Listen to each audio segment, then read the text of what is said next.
Alors bonjour à tous et bienvenue dans cette vidéo. Aujourd'hui, on va voir 9 signes que ton ex est perdu. Comment ça va, Lucie? Ça va bien et toi, Florent? Ça fait plusieurs fois qu'on essaie de faire cette intro. On a un gros fou rire depuis tout à l'heure. Donc là, cette fois-ci, on est parti. On va bien y arriver. 9 signes du coup que ton ex est perdu. On va commencer tout de suite avec le premier signe. C'est que ton ex souffle le chaud et le froid par SMS. Ok? Donc, si ton ex est perdu, effectivement, il va t'envoyer pas mal de messages, comme si, entre guillemets, il te gardait sous le coude. Et puis, quelques jours après, il va commencer à ne plus t'envoyer de messages, voire te ghoster. Et généralement, ça peut arriver, par exemple, le vendredi ou le samedi soir, si ton ex se sent seul, va t'envoyer des messages, mais après, du coup, quand la semaine va reprendre, va arrêter de t'envoyer des messages. Ça peut être ça dans un premier temps, mais souffler aussi le chaud et le froid, c'est aussi dire... Enfin, c'est aussi que ton ex te dise voilà, j'ai effectivement peut-être envie qu'on se remette ensemble, entre guillemets, mais par contre 2-3 jours après, ton ex sort avec un ex, par exemple, ou sort avec un partenaire de sexe opposé. Et donc forcément, ça souffle un peu le chaud et le froid, et ça montre un peu que ton ex est perdu et il n'arrive pas vraiment à se décider si oui ou non il va te reconquérir par la suite. Ouais, et forcément, toi, ça va te déstabiliser. Mais comme on l'a dit, la solution sera à la fin. Donc, reste jusqu'à la fin de cette vidéo. On va te donner une solution pour t'aider à rester droit dans tes bottes et à reconquérir ton ex. Et c'est vrai que, quoi qu'il arrive, si ton ex est perdu, il faut savoir qu'il y aura pas mal de signes, il y a pas mal de signes du coup que tu vas certainement reconnaître dans ta situation. Nous, notre objectif, c'est de mettre dans la meilleure optique, dans la meilleure position pour que tu puisses amorcer ou démarrer, si c'est pas encore déjà fait, une reconquête amoureuse et d'augmenter tes chances de récupérer ton ex. Donc c'est pas parce que ton ex souffle le chaud et le froid par SMS que tout est terminé. Bien au contraire. C'est toujours bien si ton ex souffle chaud de temps en temps, parce que ça veut dire qu'il y a de l'espoir. Maintenant, il faut, et justement on le verra à la fin comme a dit Lucie, mettre en place la bonne stratégie, la bonne technique qui va faire en sorte que ton ex va s'orienter vers toi plutôt qu'un autre choix. Ouais, exactement. En soi, si ton ex est perdu, c'est que il est indécis et qu'il sait pas encore trop sur quel pied danser, et on va t'aider à l'aider à trouver son pied vers toi, quoi. Ouais, c'est ça. Le but, c'est d'orienter ton ex vers toi, clairement. Le deuxième signe, du coup, qui montre que ton ex peut être perdu, c'est qu'il te mentionne sur les réseaux sociaux, puis après, plus rien. Alors, ça peut être juste une image ou une assiette de pâtes, ou ça peut être tout et n'importe quoi, genre que ton ex te mentionne. Ça peut être une citation toute bête, toute simple, et ton ex te mentionne dessus.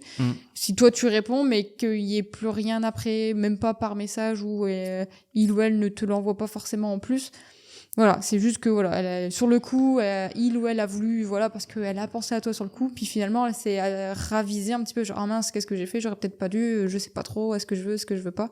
Et ça montre du coup bien que ton ex est complètement paumé en ce moment, on va dire. Ce qui est encore plus intéressant dans ce signe-là, c'est surtout que si ton ex te mentionne sur le réseau, c'est qu'il ou elle t'a pas oublié et qu'il attend certainement quelque chose derrière pour franchir le cap. Et ce qui est assez marrant, c'est que c'est une de nos stratégies aussi qu'on aime bien faire appliquer du coup à nos coachés, parce que c'est une stratégie. Alors c'est un peu différent, c'est la stratégie que j'ai expliquée, mais tu vas quand même mentionner ton ex sur les réseaux et tu vas plus répondre aussi. Et c'est une façon aussi d'un petit peu créer du manque. Alors si ton ex fait ça, ça peut être aussi une très bonne nouvelle aussi, parce qu'elle est peut-être dans la même optique. Simplement, elle attend forcément quelque chose derrière pour vraiment passer le cap, quoi. Ouais, c'est ça. On l'utilise assez souvent. Ouais. On va enchaîner sur le troisième signe que ton ex est perdu, c'est qu'il te bloque et il te débloque sans arrêt, comme si, au final, un jour, j'ai envie de sortir avec toi et j'ai envie de te parler, et l'autre jour, j'ai envie de te bloquer parce que tu m'énerves. Et encore une fois, c'est toujours des signes qui sont intéressants parce qu'il y a toujours de la contradiction. Et si ton ex s'en fout de toi complètement, il va te bloquer, il va plus jamais te débloquer. Alors que là, si ton ex te bloque, puis te débloque, c'est qu'il y a beaucoup d'émotions qui sont transmises de la part de ton ex, et c'est toujours intéressant. Vaut mieux des émotions positives et négatives qui arrivent de la part de ton ex plutôt qu'aucune émotion où ton ex t'ignore complètement, quoi. Ouais, l'indifférence, c'est un des signes qui montre que ta rupture est presque totalement définitive. Et là, le fait que justement, il soit complètement perdu, un jour je viens, je veux te parler, un jour non, finalement, je veux plus envie, je te bloque. Ça montre que il est pas du tout, ou elle n'est pas du tout dans cet état d'indifférence totale envers toi, donc il y a toujours des chances, quoi. C'est clair, mais c'est bien, ouais. Alors, petit aparté, si tu veux connaître tes chances de récupérer ton ex, je t'invite à aller en barre de description en cliquant sur le titre de la vidéo, puis sur le lien « Faites le quiz gratuit » juste ici. Donc ensuite, ça t'amène vers le quiz et je te laisse donc y répondre tranquillement. À la fin, je t'enverrai tes résultats personnalisés. Sur ce, je te laisse profiter de la vidéo. Le 4e signe qui montre que ton ex est complètement perdu, c'est qu'un jour, il va te parler beaucoup par SMS, mais quand tu vas être en face de lui ou en face d'elle, il y aura rien. Alors, ça peut montrer beaucoup de choses, hein. Ça veut dire que ton ex, il est peut-être aussi plus à l'aise à parler par SMS, mais que, en face, là, il se bloque parce que, mince, est-ce que je veux vraiment ça? Est-ce que c'est vraiment ce que je veux? Essayer de retrouver le couple qu'on avait ensemble ou non, en fait. Et ça, forcément, ça montre encore une fois qu'il est complètement perdu dans ses sentiments. Il y a un côté timidité aussi, ça peut arriver dans certains cas, encore une fois. Si ton ex est timide, effectivement, c'est normal qu'il y a moins de choses en face et qu'il y ait une sorte de blanc. Là, je trouve que c'est vrai que c'est compliqué, mais il faut briser la glace assez vite, de manière à ce que la communication soit la plus fluide possible. Ça peut être une forme aussi de je ne sais pas quoi dire, en fait, par peur de dire des bêtises ou de blesser encore plus, peur de mal faire.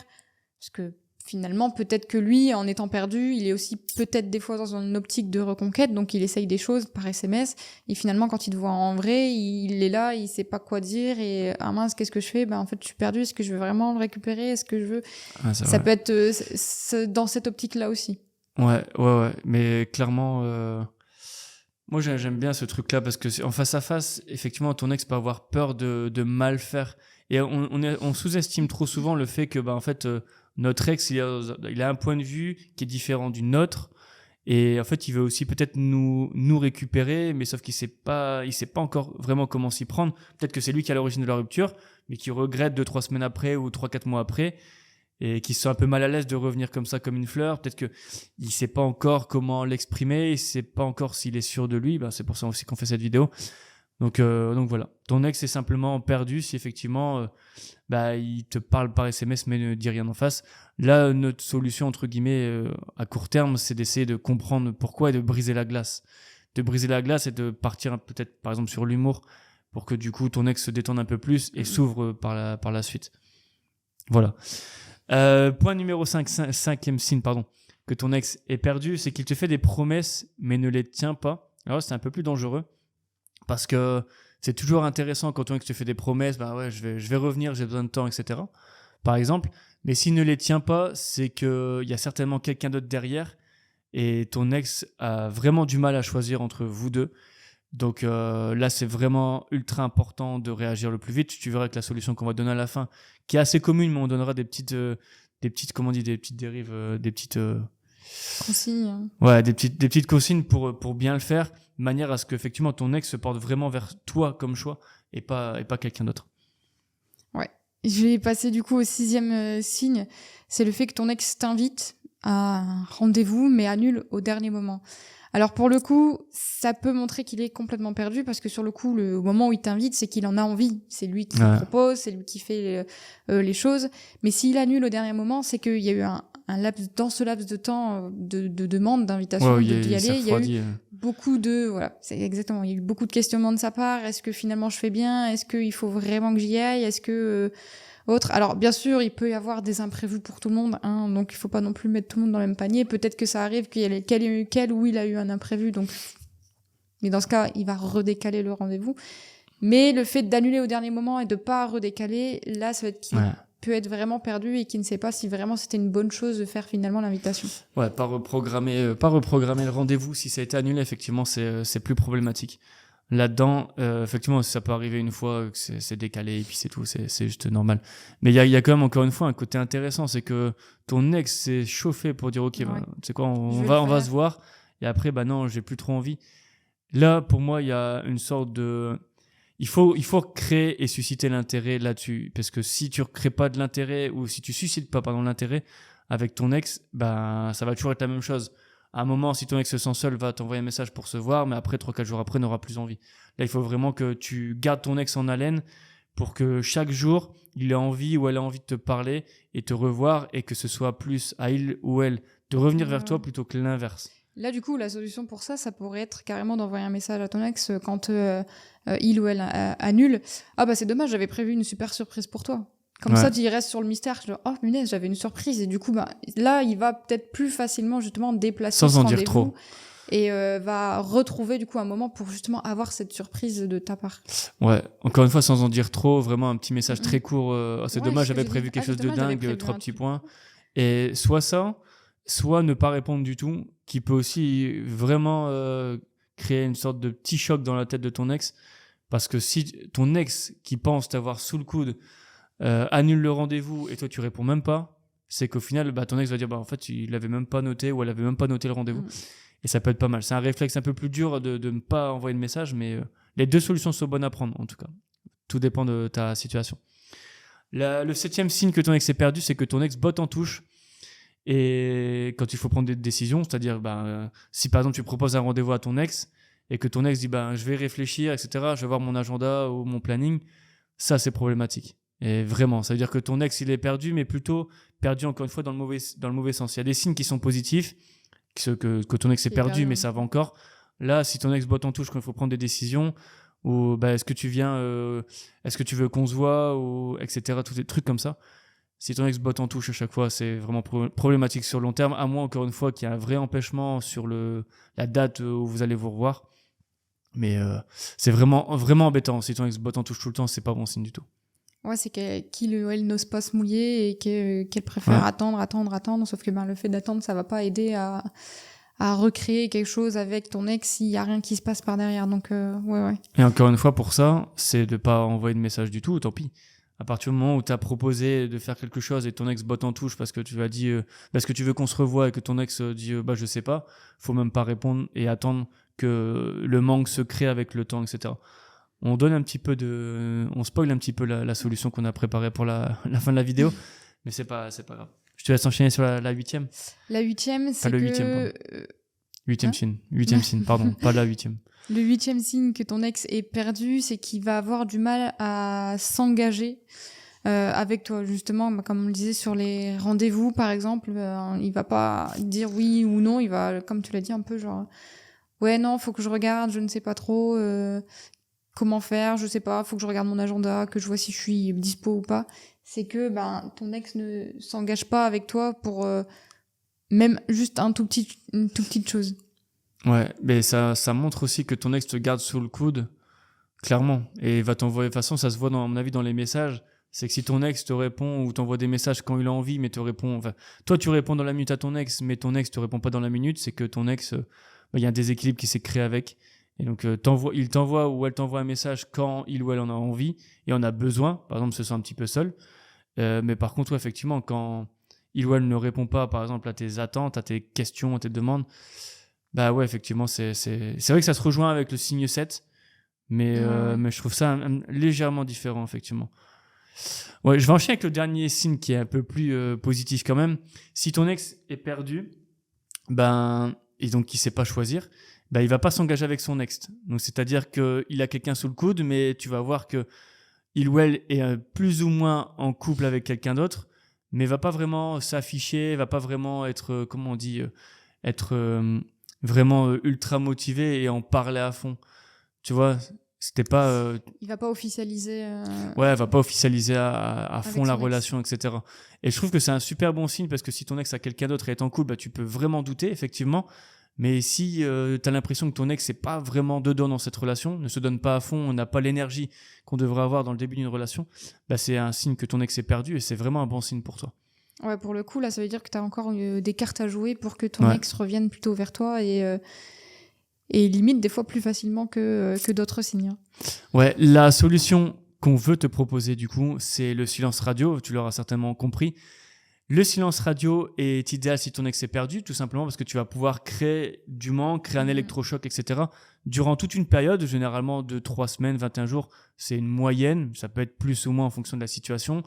Et ça va vraiment t'aider à toi te recentrer sur toi-même. On a plein de vidéos qui te montrent comment aller mieux du coup pendant le silence radio, comment se recentrer sur soi et travailler sur soi pour être une meilleure personne. Et en plus, tu vas créer du manque chez ton ex et créer cette inaccessibilité.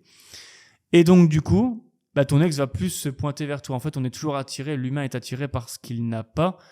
Et donc, du coup, va désirer ce qu'il n'a pas. Et donc, du coup, si toi, tu es toujours là, accessible, et ton ex t'envoie un message, tu réponds dans la foulée, etc., et bien forcément, bah, tu seras plus accessible pour ton ex et moins désirable. Alors là, on veut inverser les choses avec le silence radio. Tu coupes tout contact avec ton ex, tu peux même bloquer ton ex pendant 2-3 semaines. Et donc, du coup, ton ex va sentir que la porte est fermée, tu seras inaccessible et ça va augmenter tes chances de récupérer ton ex. Alors, bien sûr, après, je te laisse la parole.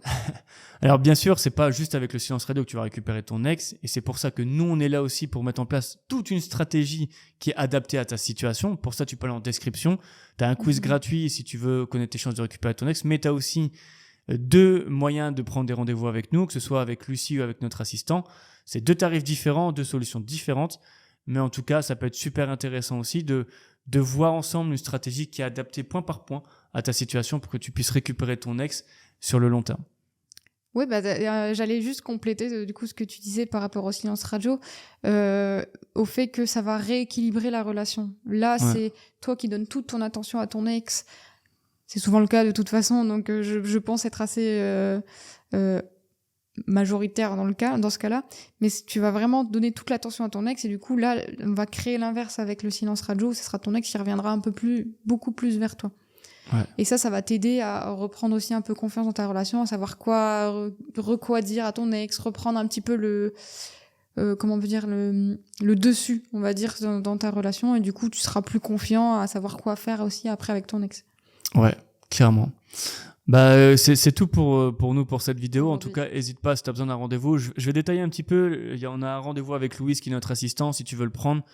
C'est quelque chose de très accessible et du coup, tu vas pouvoir discuter de ta relation, ta rupture amoureuse, ta reconquête, pour voir si tu peux intégrer du coup un de nos coachs.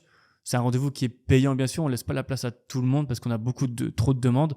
Et sinon, tu peux prendre directement rendez-vous avec Lucie pour 30 minutes de coaching directement ou une formule mensuelle, mais ça, tu vois avec Louise. Bref, tu as juste aller en description, tu peux voir le quiz ou les 2 liens pour prendre rendez-vous avec Louise ou avec Lucie. Et c'est tout. Sur ce, on te laisse. Bisous. Salut.